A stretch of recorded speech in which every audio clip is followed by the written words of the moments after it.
Welcome back scrolling for minute. இன்றைக்கி நம்ம என்ன பார்க்க போகிறோம்னா பொட்டேட்டோ ஃப்ரை. அதுக்கு ஃப்ரெஞ்ச் ஃப்ரை சைஸில் இந்த பொட்டேட்டோவை கட் பண்ணி வச்சுங்க. கட் பண்ணிவிட்டு அதுக்கப்புறம் ஒரு பேனில் ஆயில் போட்டு, ஆயில் காஞ்ச பிறகு தாளிப்புக்கு கடுகு, கொஞ்சோண்டு கருவேப்பிலை, அதுக்கப்புறம் பூண்டு நைஸாக கட் பண்ணி வச்சுருக்கேன், அதையும் போட்டு நல்லா தாளிச்சிட்டு அடுப்பை சிம்லேயே வச்சுருங்க.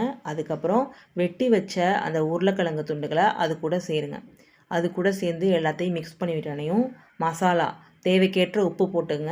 1 ஸ்பூன் மல்லித்தூள், 1 ஸ்பூன் மிளகாத்தூள், 1 ஸ்பூன் மஞ்சள் தூள் எல்லாத்தையும் போட்டு நல்லா மிக்ஸ் பண்ணி சிம்லேயே வச்சு அப்பப்போ பரட்டி விடுங்க. இதுக்கு தண்ணி ஊற்றி வேக வைக்க தேவையில்லை, அந்த சிம்லேயே அது வேகும்.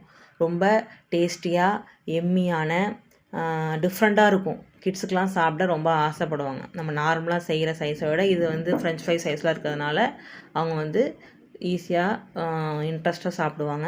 ட்ரை பண்ணி பாருங்கள். ட்ரை பண்ணி பார்த்துட்டு எப்படி இருக்குன்னு சொல்லுங்கள். தேங்க்யூ ஃபார் வாட்சிங்.